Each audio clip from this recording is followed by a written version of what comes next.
Hello guys, இப்போ நம்ம பார்க்குறது வந்து ஓன் மேனுஃபேக்சரிங் கிளாம்ப்பு.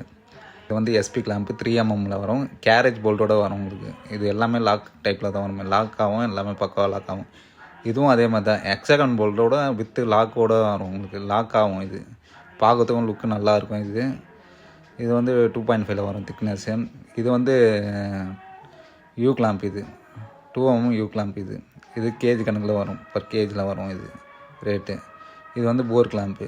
இதுவும் பர் கேஜில் தான் வரும் உங்களுக்கு. ஒரு பீஸ்லாம் வராது, டன்னில் கூட நம்ம கொடுக்கலாம். இது வந்து ப்ராக்கெட்டும் நம்ம வந்து 10 கேஜி கணக்கில் கூட நம்ம வச்சு கொடுக்கலாம். இது வந்து நம்ம ஓன் மேனுஃபேக்சரிங். நம்ம செய்கிற கிளாம்ப்பு என்ன எல்லா டைப்பும் செய்வோம். கஸ்டமர் என்ன கிளாம்ப்பு கேட்குறாங்களோ எல்லாமே நம்ம செய்வோம். கிளாம்ப்பு செய்கிற இதுவே இல்லை. நம்ம இதுதான் பண்ண முடியும், இது பண்ண முடியாது அப்படிலாம் இல்லவே இல்லை. எல்லாமே பண்ணலாம் நம்ம கிளாம்ப் வகையில் வந்து ஏகப்பட்ட கிளாம்ப் இருக்குது. இங்கே பாருங்கள், இது லாஸ்ட்டாக இருக்குது வந்து நம்ம கம்பெனி பில்டிங்.